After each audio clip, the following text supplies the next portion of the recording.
To the mnemonic section. Here we are discussing about the ophthalmoscopy, which finds difficult to remember or recall in the exam.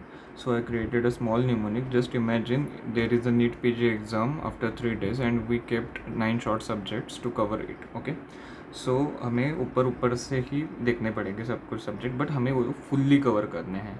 Okay, and 3 days 9 subject, we need to cover it fully means up to its periphery, क्योंकि हम उसमें mistakes नहीं कर सकते हैं.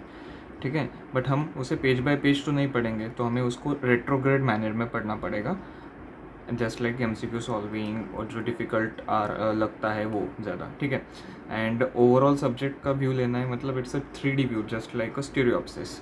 और ये सब रिवीजन हम पैसिव इनडायरेक्ट वे में कर रहे हैं. डायरेक्ट करते तो वन बाय वन स्टेप से जाते हैं. ठीक है, बट इनडायरेक्टली हमें 3 days में 9 subjects with a full view of its periphery and in the retrograde manner, just like orientation of image which is present in the indirect ophthalmoscope, it's an inverted manner.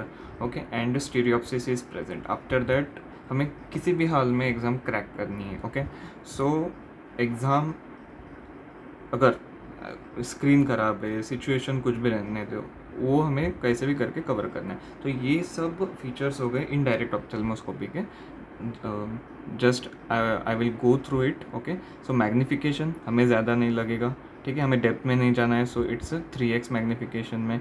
Fill diameter 9 subjects cover करने, तो यहाँ पे हम 9 dioptre.